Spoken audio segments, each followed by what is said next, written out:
Salam alaikum wa rahmatullahi ta'ala wa barakatuhu, chers frères et sœurs. Donc, je vous présente l'ouvrage que je viens de rédiger donc, sur les trois piliers de la pensée juridique islamique. Et j'ai insisté sur le droit. Donc, le droit, qui est al-fiqh, mais qui utilise donc les usul al-fiqh et les qawaid al-fiqhiyya. Et donc, j'ai beaucoup insisté sur l'aspect contemporain de cet ouvrage. Je vais vous parler je vais vous faire une présentation du livre. C'est le titre, donc, comme vous le voyez, les trois piliers de la pensée juridique, donc le droit al-fiqh éclairé par sa méthodologie usul al-fiqh et ses règles, al-qawaid al-fiqhiyya. Donc, une architecture complète pour comprendre et enseigner et renouveler la pensée juridique islamique. Et la table de matière, donc après la biographie et la bibliographie de l'auteur, il y a donc la préface du livre donc, qui parle du public visé.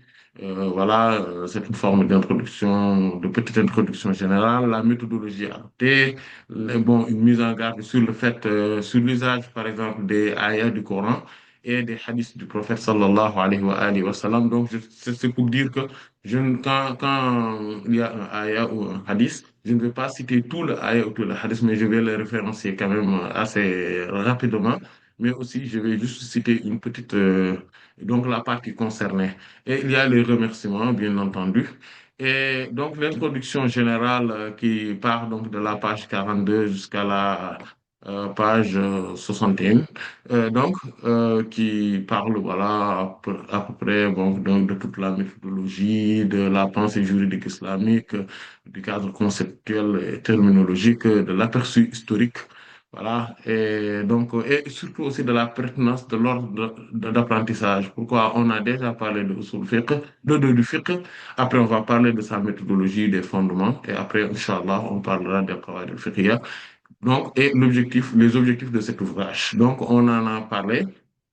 Et donc, le chapitre un donc, parle de la nature, la définition et les fonctions du fiqh en tant que tel,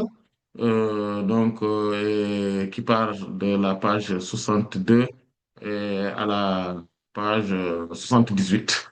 Et donc, le chapitre numéro 2 c'est sur les sources du fiqh, c'est-à-dire que là où il tire, donc dans la pratique des juristes, là où les sources, en fait, voilà. Il y a les sources principales, les sources secondaires et complémentaires.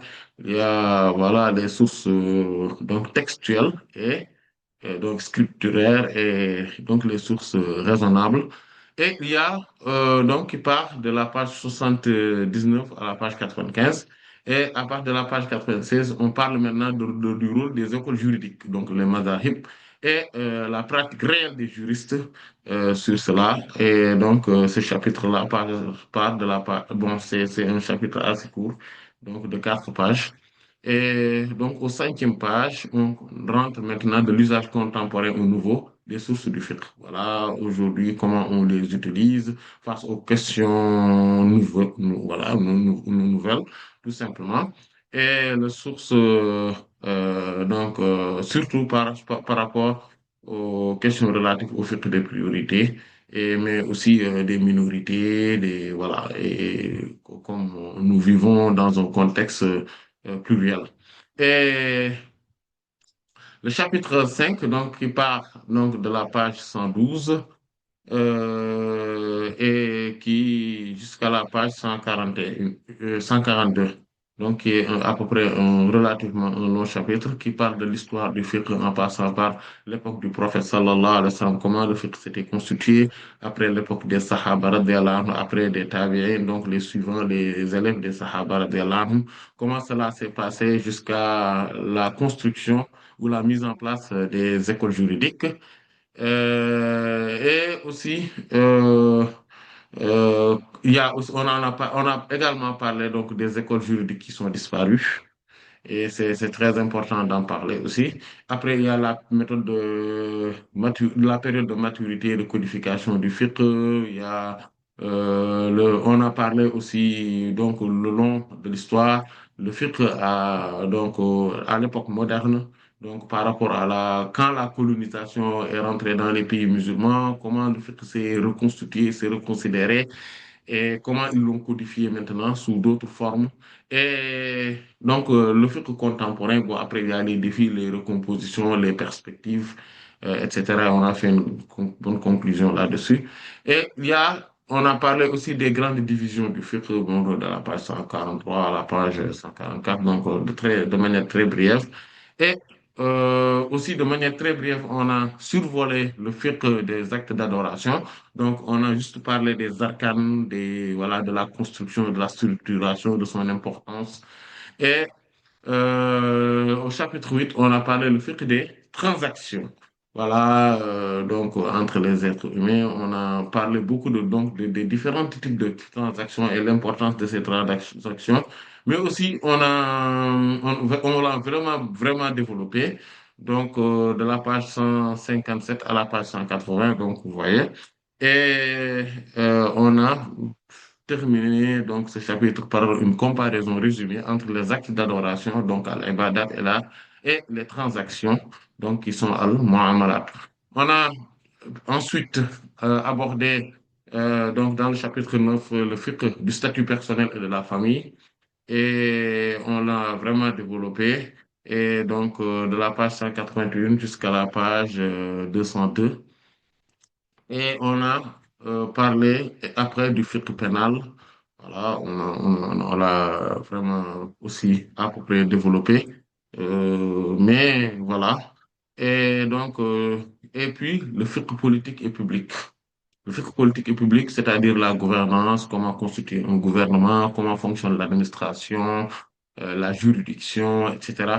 dans un pays donc, qui se veut islamique musulman. Et voilà comment ils ont géré cela. On en a parlé. Et maintenant, à partir de là, on a attaqué. Parce que tout ça, c'est le fiqh classique. Maintenant, on a attaqué le fiqh contemporain, le fiqh mu'asir. Et de manière générale, on en a parlé de manière globale. Donc, de la page 228 jusqu'à la page 253. Et maintenant, tous les autres chapitres sont des sous-chapitres de ce grand chapitre. Et donc, le chapitre 13 parle donc du fiqh des institutions modernes, donc de la page 254 jusqu'à la page 270. Et donc, on a parlé également donc, sur le chapitre 14 du fiqh des minorités visibles, bon, pour ceux qui vivent, par exemple, en Europe, en Amérique ou dans des pays où les musulmans sont minoritaires. Donc, il y a des pratiques qui les concernent. Et je vous rappelle également, à chaque fois, sur pas mal de fiqh, c'est-à-dire à partir de là, on prend toujours des exemples très contemporains, très modernes, et on a aussi essayé de mettre à la fin, donc 30 cas pratiques, voilà, dans la vie de tous les jours. Et donc, on a abordé après le fiqh des priorités. C'est le même procédé, donc de la page 306 jusqu'à la page 357. Voilà. On a parlé donc voilà ce qui fait que voilà entre plusieurs situations qui sont devant nous, quels sont les actes prioritaires et voilà comment savoir que c'est tel acte ou telle décision qui est prioritaire par rapport à une autre. Au chapitre 16, on a parlé du fiqh des balances et de l'équilibre ou équilibre pour Mouazanat, c'est-à-dire donc ce qui permet d'avoir la balance qui nous permet d'équilibrer notre vie dans plusieurs situations différentes. On s'est étalé beaucoup sur ça. Donc, de la page 358 jusqu'à la page 414. Et après, on a abordé le chapitre 17, donc concernant le fait de la coexistence ou du vivre ensemble, fiqh ta'ayush. Et donc, parce que, voilà, dans plusieurs cas, on a abordé plusieurs cas où les musulmans ne sont qu'entre eux, mais avec différentes formes de pratiques, ou bien que les musulmans sont majoritaires, mais avec d'autres religions, donc d'autres confessions parmi eux, ou que dans une situation où les musulmans sont minoritaires, ou tout simplement dans une situation où il y a une pluralité de religions, ben, il n'y a pas vraiment de majorité dégagée et très visible. Voilà. Donc, comment avoir une forme de vivre ensemble dans chacune de ces situations, on l'a développé. Donc, de la page 415 jusqu'à la page 467. Et après, on a abordé un autre chapitre spécifique, c'est l'articulation vivante entre le usul al-fiqh, donc qui est le fondement, d'accord, juridique, et il y a les qawaïd, donc qui sont les règles, les maximes juridiques, et le fiqh en tant que tel, donc dans l'époque contemporaine, de la page 468 jusqu'à la page 474. Et le chapitre 19 est l'une des chapitres les plus spéciales, les plus spécifiques de ce livre, de cet ouvrage. Parce que ce sont des cas pratiques sur la relation entre usul al-fiqh, donc les fondements, la méthodologie, les fondements, la méthodologie fondamentale donc, du droit musulman, les qawaid fiqh, donc les maximes ou les règles juridiques, et le fiqh contemporain. C'est-à-dire que ici, dans ce chapitre, vous voyez bien, c'est l'une des plus longues chapitres, de la page 475 jusqu'à la page 543. Donc, comment on a fait? Ce que nous avons fait ici, c'est qu'on a pris 100 règles de usul fiqh, 100, et on l'a expliqué de manière très rationnelle, très, très claire, assez rapidement, et on en a donné un exemple contemporain pour chacun. Et donc, au passage, il n'y a que ce chapitre-là qui n'a pas de tableau récapitulatif. Donc, tous les autres chapitres, à chaque fois qu'on a, par exemple, un grand 1, après, il y aura toujours un tableau récapitulatif. Ainsi de suite. Donc, vous voyez, donc vous allez voir, Inch'Allah, je vais vous en donner un exemple ou des exemples. Et sur le fait que après, on a traité le fait que de la gestion des divergences, fiqh al-ikhtilaf. Parce que beaucoup de gens ne comprennent pas ou ne savent pas comment agir ou comment réagir, comment se comporter vraiment avec beaucoup de convenance et de bienséance qu'ils divergent avec d'autres personnes. Et là, donc, on a vu l'importance donc de le traiter de la page donc 544 jusqu'à la page 591. Et à partir de la page 592, on a parlé de la pédagogie du fiqh. Voilà, comment devenir, c'est-à-dire que être un grand débutant en passant par l'étape moyenne, voilà, et puis avancer, puis même devenir probablement un enseignant, un expert dans le fiqh. Et donc, on a fait une conclusion générale. Je vous donne par exemple un exemple sur ce qu'on venait de dire par rapport au fait que, par exemple, de la coexistence du vivre ensemble. Je vous donne par exemple la fin, on a par exemple les 30 cas. Vous voyez, ces 30 cas pratiques, donc qui concernent le fait de la coexistence, on a par exemple, on fait le premier cas, en fait, le deuxième cas, le troisième cas, le quatrième cas, le cinquième cas, et ainsi de suite jusqu'au 30e cas. Et après, qu'est-ce qu'on fait? On fait un tableau récapitulatif unique des 30 cas. Donc, qui est celle-là, celui-là plutôt. Et après ce tableau récapitulatif, on a des tableaux thématiques.